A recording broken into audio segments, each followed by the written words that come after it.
Teaching a workshop about the matrix. This is the world that we live in.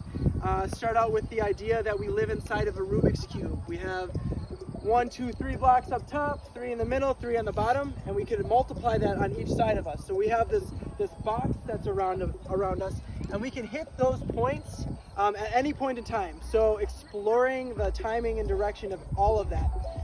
So picture a Rubik's Cube around me as I'm doing this.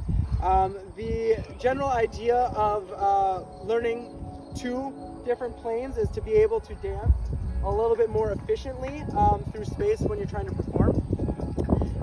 We started out with T's, so you're going to have your arms out wide, native, non-native. You're going to go from native, and you can go over the top of your arm to bring it in front of you at a 90-degree angle, and you're going to go over the top of your arm to go directly across, and you can go back and forth with that. That idea, you can translate to the other side, and that creates that 3D pattern.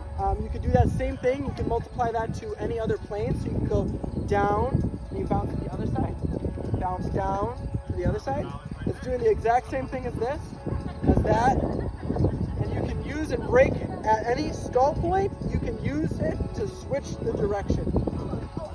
So you could go forward, you could go down, you go to the side, and then getting your other hand to do something opposite is going to look a little bit like this. You're going to have one going to the side, one going backwards. So you're going to go like this. And you're going to think of yourself in a Rubik's Cube, one going to the side, one going in front, here, here.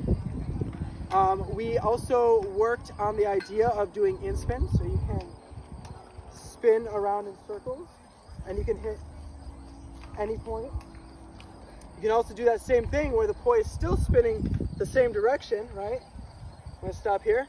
And then your body can turn to the left or the other direction, and it would turn it into that anti-spin. And you can stop and you can turn those in any direction, right? You can also do that over the arm, right? One concept that we worked on was both hands are in front. You're going to go over, split to the side, and you're going to drag it down. And then you could do the same thing, but you're going to be facing the other way, so you're going to go inwards, here, down, you split it away from you, over. The other idea was to do that same thing, but splitting your hands. So you're going to start together, over the top, one goes up, one goes down, now you're on the other side. Over the top, one goes up, one goes down to the other, on the other side.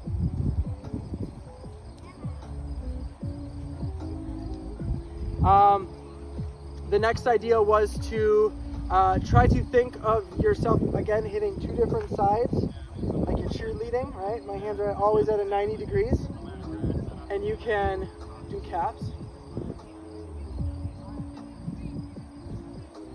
right? Always on 90 degrees, and you can bring it to the other side. Oh, you could also do all anti-spins with it, right? Looks difficult, but really it's breaking down individually one hand. This diamond, out, up, over, down, and then doing that same thing, but rather than on this wall plane, you do it on wheel plane. So maybe even practicing something like this, where your hands are staying on their corresponding plane, right? Up, up, up, up. I think that's what I got. Yeah! Oh, 420 is back.